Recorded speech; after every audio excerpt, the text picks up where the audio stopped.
يضلله فلا هادي له ونشهد أن لا إله إلا الله وحده لا شريك له ونشهد أن محمدا عبده ورسوله فقد قال الله تعالى في كلامه المجيد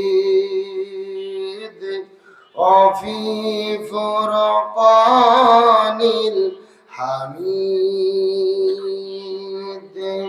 زبان كل شكر بري أعوذ بالله من بسم الله الرحمن الرحيم قل إن كنتم تحبون الله فاتبعوني يحببكم الله ويغفر لكم ذنوبكم والله غفور رحيم إن الله وملائكته يصلون على النبي يا أيها الذين آمنوا صلوا عليه وسلموا تسليما اللهم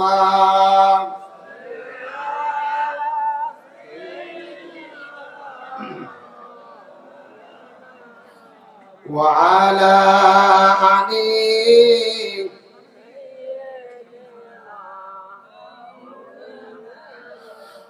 সকলে পরিবালা গেল বিকামালিহি কাশাফাত জাবি জামালিহি হাসনাত জামিউ খিসালিহি সাল্লাল্লাহু শুধু ঘোষা রবিচারী মধু জুয়া দুর্নীতি ব্যভিচারে নারী ধর্ষণ মানুষ খুনে জ্বলছে বাংলার জমি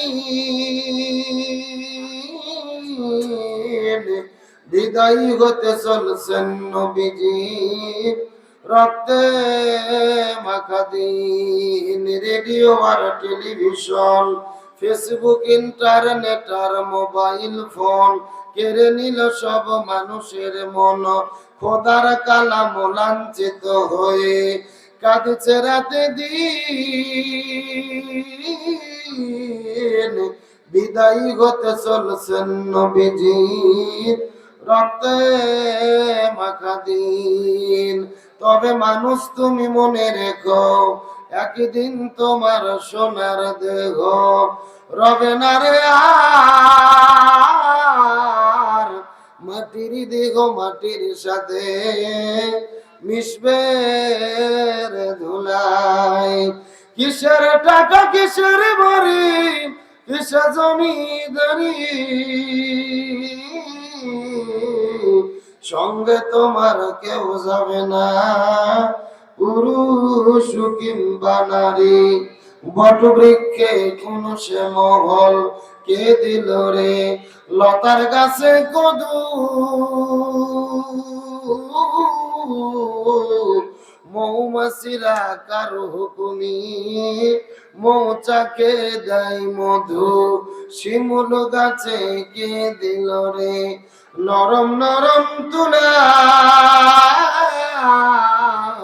চৈত্র মাসে কারো হুকুমি জমিন মাঝে ধুলা পাখির কণ্ঠে কে দিল রে মিষ্টি মধুর গান, চিন্তা করে দেখে রে মানুষ, সবই মহান আল্লাহ তাআলার দান। কালেমা লা ইলাহা, জোরে লা ইলাহা। আচ্ছা, পেছনের ভাইরা কি ঘুমন্ত না জাগ্রত? সবাই থামেন। পেছনের ভাইরা ঘুমন্ত না জাগ্রত? আমাদের বগুড়াতে দুইটা মহিলা মানুষ ঝগড়া করলে আর চাইতে সাউন্ড বেশি হয়। কথাটা আপনারা বুঝতে পারছেন? আপনাদের শক্তি কি মহিলা মানুষের চেয়েও কমে গেছে, নাকি শীত আসার আগে শীতকে লাগছেন? একেবারে জবান খুলে সবাই একসঙ্গে বলবেন এবং অনুরোধ করে বলি, এই যে ডান পাশে বাম পাশে ফাঁকা জায়গা, রসুল বলেছেন 3 জায়গার মধ্যে ফাঁকা জায়গা রাখা যাবে না। 1 নম্বর হলো নামাজের কাতারের ভেতরে, 2 নম্বর স্বামী স্ত্রী শোয়ার পরে মাঝখানে ফাঁকা জায়গা রাখা। যদি স্বামী স্ত্রীর মাঝে ফাঁকা জায়গা রাখা হয়, মাঝে মধ্যে শয়তান ভেতরে ঢুকে স্বামীকে বলতে পারে যে তোর বইয়ের চাইতে তোর শালী ভালো। কথা কি বোঝা যায়? আবার বউকে বলতে পারে যে তোর স্বামীর চাইতে তোর দেওরাই ভালো। এই জন্য স্বামী স্ত্রীর মধ্যে যদি ফাঁকা জায়গা রাখা হয়, ভেজাল আছে না নাই? আর 3 নম্বর হলো কোরআনের মাহফিলের মধ্যে ফাঁকা জায়গা রাখা যাবে। পুরো প্যান্ডেল পেছনে ফাঁকা থাকে, আমার কোনো আপত্তি নাই, তবে আমার কথা সামনে যেন ফাঁকা না থাকে। একেবারে পেছনের লোকজন একটু সামনে চাপ দেন তো দেখি, দাঁড়িয়ে সবাই সামনের দিকে চলে আসেন। এই ফাঁকা জায়গা মিল করেন। আমার সামনে যত আসবেন, কাছাকাছি যত থাকবেন, তত ভালো লাগবে ইনশাআল্লাহ। সবাই জমে জমে সামনের দিকে চলে আসেন আর একসাথে জিকির করেন লা ইলাহা, জোরে লা ইলাহা। এবার মুরব্বী চাচা আমার কথা কি বোঝেননি? তো ঢাসের লাগান চাই আছেন কি জন্য? ফাঁকা জায়গা মিল করেন দেখি। না না, এরকম আমার বাংলা কথা বুঝতেছে না। আমি তো শুনলাম যে ছেলেদের চাইতে নাকি মহিলাদের উপস্থিতি বেশি। তা আপনারা যদি কথা না বলেন, আমি মহিলা প্যান্ডেলে যে ওয়াজ শুরু করি, কি কর? না না, এরা যে আপনি শব্দই করতেছেন না। এখন মেয়ে মানুষ ভাবতেছে ভেতরে মনে হয় কেউ নাই, ফাঁকা। আপনারা যে আছেন ওদেরকে বোঝানোর দরকার আছে না নাই? একটু জবান খুলে একসাথে জিকির করেন লা ইলাহা, জোরে লা ইলাহা। চাঁদ সূর্য যার গ্রহ তারা, আল্লাহ নামের পাগল পারা। চাঁদ সূর্য যার গ্রহ তারা, আল্লাহ নামের পাগল পারা। আমার আল্লাহ নামের এতই দয়া, আল্লাহ নামের তুই মায়া লুকিয়ে রেখেছেন হে আল্লাহ। লা ইলাহা, জোরে লা ইলাহা, লা ইলাহা ইল্লাল্লাহু মুহাম্মাদুর রাসূলুল্লাহ। মালিক ভাইয়ের মা, সাইদ ভাইয়ের মা, সাব্বির ভাইয়ের মা, শিপন ভাইয়ের মা, তোমরা বড়ই ভাগ্যবতী, আনলে দাঁড়াই দিনের জ্যোতি। সালাম জানাই তোমায় ফেরেশতা, সালাম জানাই তোমায় ফেরেশতা। মালিক ভাইয়ের মা, সাব্বির ভাইয়ের মা, সাইদ ভাইয়ের মা, মুগ্ধ ভাইয়ের মা, তোমরা বড়ই ভাগ্যবতী, আনলে ধরাই দিনের জ্যোতি। সালাম জানাই তোমায় ফেরেশতা, সালাম জানাই তোমায় ফেরেশতা। আলহামদুলিল্লাহ, পৃথিবীর মানচিত্রে প্রায় 2 শতাধিক স্বাধীন দেশের মধ্যে মুসলিম সংখ্যা গরিষ্ঠ দ্বিতীয় বৃহত্তম বাংলাদেশের ঐতিহ্যবাহী যশোর জেলার অন্তর্গত ঝিকরগাছা থানায় শিমুলিয়া আজমপুর মাঝের পাড়া নতুন মাদ্রাসার উদ্যোগে আয়োজিত 12তম বার্ষিক ঐতিহাসিক তাফসীরুল কোরআন মাহফিল।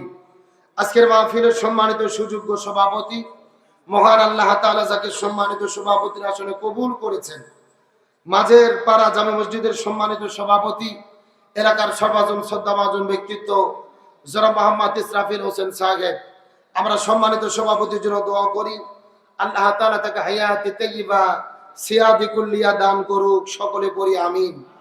আজকের প্রোগ্রামের সম্মানিত প্রধান আকর্ষণ বিশিষ্ট ইসলামী চিন্তাবিদ, ইসলামী সঙ্গীত শিল্পী, ঠিকানা কালচারাল ফাউন্ডেশনের সম্মানিত সুযোগ্য চেয়ারম্যান, আপনার এলাকার কৃতি সন্তান, সারা বাংলাদেশ এবং আন্তর্জাতিক পর্যায়ে যিনি পরিচিত মুখ, আমার শ্রদ্ধাভাজন প্রিয় ভালোবাসার ভাই জনাব কবির বিন সামাদ। আমরা প্রিয় ভাইয়ের জন্য দোয়া করি আল্লাহ তাআলা তার সম্মান, ইজ্জত এবং মর্যাদা আরো বৃদ্ধি করে দিক, বলেন আমিন। এবং তার বাবা মাওলানা আব্দুস সামাদ সাহেব জমিন থেকে বিদায় নিয়ে চলে গেছেন, আল্লাহ তাআলা তার বাবার কবরকে জান্নাতের টুকরো বানিয়ে দিক, বলেন আমিন। আজকের প্রোগ্রাম ইসলামী সঙ্গীত পরিবেশন করেছেন আমাদের স্নেহের ছোট ভাই রকি মারুফ হোসেন সহ যারা যারা উপস্থাপনা সহ দায়িত্ব পালন করেছেন, সার্বিক সহযোগিতায় যারা রয়েছেন, আল্লাহ তাআলা সকলকেই কবুল করুন, বলেন আমিন। সকলের প্রতি শ্রী মোতাবেক শুভেচ্ছা জ্ঞাপন করে এই মুহূর্তে জানতে চাচ্ছি যশোরবাসী আপনারা সকলে কেমন আছেন? আলহামদুলিল্লাহি রাব্বিল। যে আল্লাহ তাআলা দয়া করে, মায়া করে, মহব্বত করে, আরবের ঘুম থেকে পৃথক করে কোরআনের মহব্বতে জান্নাতের বাগানে আসার এবং বসার মতো তৌফিক দান করলেন, সে আল্লাহর প্রতি আপনারা খুশি না বেজার? কম না বেশি? যদি হয়ে থাকেন খুশি, মুখে নিয়ে হাসি, উঁচু করে কাল্লা চিৎকার করে পড়তেছে আলহামদুলিল্লাহ। আর জোরে বলি আলহামদুলিল্লাহ। রব্বানা লাকাল হামদ হামদান কাসীরান তাইয়িবান মুবারাকান ফীহি। চিৎকার করে বলি আল্লাহু আকবার। আর জোরে বলি আল্লাহু আকবার। চিৎকার করে বলেন আমরা কিসের মাহফিলে এসেছি? কথা হবে কি থেকে? আল্লাহ তাআলা পবিত্র কোরআনুল কারীমের মধ্যে বলেন ফাযাক্কির বিল কোরআনি মান ইয়াখাফু ওয়াঈদ। হে রাসূল, আপনি মানুষদেরকে কোরআন দিয়ে ডাকেন, কোরআন দিয়ে আলোচনা করেন, কোরআন দিয়ে ওয়াজ করেন, কোরআন দিয়ে ব্যাখ্যা করেন। যদি তাদের অন্তরে আমি আল্লাহ আমার ভয় থাকে, তাহলে তারা হেদায়েত প্রাপ্ত হবে, সঠিক পথের দিশা পাবে, বলেন সুবহানাল্লাহ। রাসূল হাদিস শরীফের মধ্যে বলেন মান ক্বালা বিহি সাদাকা। কোরআন দিয়ে যারা কথা বলে তারা সত্য কথা বলে। ওমান আমিলা বিহি উজরা। কোরআন দিয়ে যারা আমল করবেন আমি আল্লাহ তাআলা তাদের নিজে হাতে পুরস্কার দান করব। ওমান হাকামা বিহি আদিলা। কোরআন দিয়ে যারা বিচার করে একমাত্র তারাই নাই বিচার করে। ওমান দাআ ইলাইহি হাদা ফাকাদ হুদিয়া ইলা সিরাতিম মুস্তাকিম। কোরআন দিয়ে যারা মানুষদেরকে ডাকে এবং এই ডাকে যারা সাড়া দেয়, আল্লাহ তাআলা উভয়কে সিরাতুল মুস্তাকিমের পথে পরিচালিত করে। আরেকটু জোরে বলেন। তবে কোরআনের মাহফিলে এসেছি, সর্বপ্রথমে ভূমিকায় আমাদের জানতে হবে এই কোরআনের হক হলো 4টি। চিৎকার করে বলেন কয়টি? 1 নম্বর কোরআন পড়তে হবে, 2 নম্বর কোরআন বুঝতে হবে, 3 নম্বর কোরআন নিজে আমল করতে হবে, আর 4 নম্বর কোরআনের বিধান জমিনে বাস্তবায়ন করতে হবে। গভীর মনোযোগ লক্ষ্য করুন। কোরআনের 4টি হক যদি আপনি আদায় করতে যান, কোরআন পড়লে কোনো বিপদ হবে না, কোরআন আপনি বুঝলে কোনো বিপদ হবে না, কোরআন নিজে মানলে কোনো বিপদ হবে না। কিন্তু যখনই কোরআন বিধান জমিনে কায়েম করতে যাবেন, তখনই আপনাদেরকে বিপদের মধ্যে পড়তে হবে। যদি বলেন প্রমাণ, আমাদের ইমাম, বড় ইমাম ইমাম আবু হানিফা রাহমাতুল্লাহ আলাইহি যতদিন কোরআন পড়েছে তার কোনো বিপদ ছিল না, কোরআন বুঝেছে তার কোনো বিপদ ছিল না, নিজে আমল করেছে তার কোনো বিপদ ছিল না। যখন ইমাম আবু হানিফা রাহমাতুল্লাহ আলাইহি ওই কোরআনের বিচার জমিনে ফয়সালা করতে গিয়েছে, তখনই তাকে 3 বছর জেলে বন্দী থাকতে হয়েছে। আমাদের বিশ্বনবী মুহাম্মদ রাসূলুল্লাহ সাল্লাল্লাহু আলাইহি ওয়াসাল্লাম যতদিন কোরআন পড়েছে তার কোনো বিপদ ছিল না, যতদিন তিনি কোরআন বুঝেছে তার কোনো বিপদ ছিল না, যতদিন নবী কোরআন নিজে মেনেছে তখন রাসূলের বিপদ ছিল না। যখন আমার নবী ঘোষণা করেছেন জমিন যার, আইন চলবে তার, এই কোরআনে রাষ্ট্র কায়েম করতে হবে, তখন আমার নবীজিকে 3.5 বছর জেলে বন্দী করে রাখা হয়েছে। উহুদের ময়দানে দমদান মোবারক শহীদ করেছে। তাইফের ময়দানে রক্ত ঝরেছে, 1 নয় 2 নয় 27 বার হত্যার টার্গেটের শিকার হয়েছে। এই বাংলাদেশ শুধু নয়, তামাম পৃথিবীতে পরিচিত মুখ কোরআনের পাখি শহীদ আল্লামা দেলোয়ার হোসেন সাইদি। যতদিন কোরআন পড়েছে তার কোনো বিপদ ছিল না, কোরআন বুঝেছে তার কোনো বিপদ ছিল না, কোরআন নিজে মেনেছে তার কোনো বিপদ ছিল না। যখন আল্লামা সাইদি পার্লামেন্টে গিয়ে ঘোষণা করেছে জমিন যার, আইন চলবে তার, এই কোরআন শুধু পড়ার জন্য আসেনি, এই কোরআন শুধু বোঝার জন্য আসে নাই, এই কোরআন দিয়ে বাংলাদেশ পরিচালিত করতে হবে, তখন আল্লামা সাইদিকে 13 বছর জেলে বন্দি রেখে হসপিটালে ভর্তি করে ইনজেকশনের শিরিষে বিষ ঢুকায়া আল্লামা সাইদিকে পরিকল্পিতভাবে হত্যা করা হয়েছে। তার মানে বোঝা গেল কোরআন পড়লে বিপদ হয় না, কোরআন বুঝলে বিপদ হয় না, কোরআন নিজে মানলে বিপদ হয় না, কিন্তু কোরআনের বিধান জমিনে কায়েমের আন্দোলন করতে গেলে বিপদ হয়। এখন আলোচনা শুরু করার পূর্বে বলতে চাই, যশোরের মুসলমান এই কোরআনের 4টে হক আদায় করতে রাজি আছেন? জোরে বলেন রাজি আছেন? সুতরাং আজকের প্রোগ্রামের শুরুতে শপথ গ্রহণ করি, কোরআন পড়বো, কোরআন বুঝবো, কোরআন দিয়ে জীবন গড়বো। এই কোরআনের 4টে হক আদায় করতে গিয়ে প্রয়োজনে ঘর ছাড়বো, বাড়ি ছাড়বো, নবীর তরিকায় জেলে বন্দি হব, শরীর থেকে রক্ত ঝরাবো, তারপরও কোরআন ছাড়া হব না। কারা কারা রাজি আছেন? দুটি হাত আল্লাহকে তুলে দেখা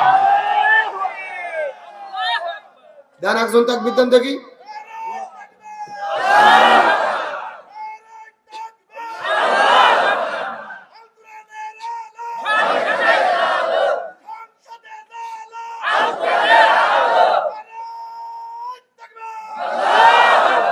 আল্লাহ তাআলা কবুল করুক, বলেন আমিন। তবে এখনো আল্লাহর নামের তাকবীরের সময় জবান অনেকেই খোলেনি। দেখা যাক শেষ পর্যন্ত কি হয়, কি মনে করেন? দরুদ ও সালাম পড়ি সেই বিশ্ব মানবতার মুক্তির দূত মুহাম্মদ রাসূলুল্লাহ সাল্লাল্লাহু আলাইহি ওয়াসাল্লামের প্রতি, যে রাসূলের জীবন এবং সিরাত মানা আল্লাহ তাআলা আমাদের জন্য ফরজ করে দিয়েছেন। সুবহানাল্লাহ বলেন। রাসূলের সিরাত মানা আমাদের জন্য কি? একেবারে ভূমিকা ছাড়াই ডাইরেক্ট আলোচনা। বাংলাদেশের 90% মুসলমান, অধিকাংশ মানুষের ধারণা রাসূলের